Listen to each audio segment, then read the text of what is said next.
This is going to be a super low-key video. It's just to help people who are trying to figure out, oh, look at that, that's bad, organization for their kits, whether it's the Planner Society or whatever kit.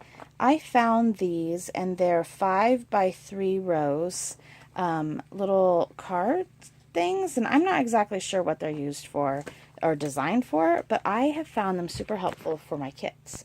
So usually I actually have a sticker book I put my stickers in, but I'm planning to work with this kit so everything's together right now.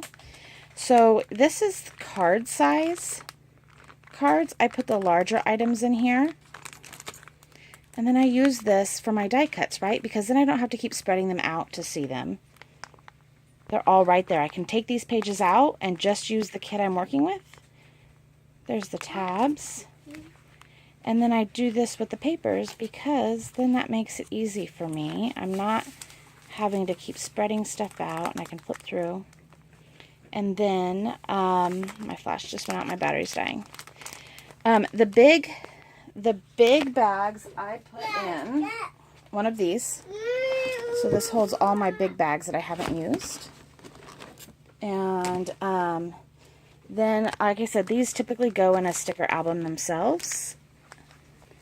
And then this, like I said, this is a kit I'm got to put together. So this TN is in here with it. And then these are all the little bags.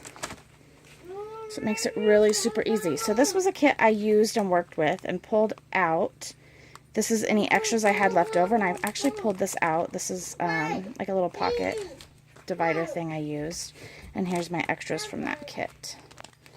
So you can see this was the large bag. It's cut down now, so it fits right in there. And these are the extra papers I had. And so again, there's scraps I just threw in there. This makes it really easy for me to see what extras I have as well. And they go, and I have them split up by year. So 2017 is in a different binder. And this is actually about to be put together as well for my household kit. So stuff's a little bit in there still. And again, there's that TN. Christy's been killing it with the TNs, and I keep telling myself I don't need any more. I just used this kit for a school notebook, actually, instead of a planner. So this is my leftovers from this kit. And then I've got some extra inserts that I need to put in binders. So I keep these extras in the back, and that makes it easy when the kits come. I can throw out the box.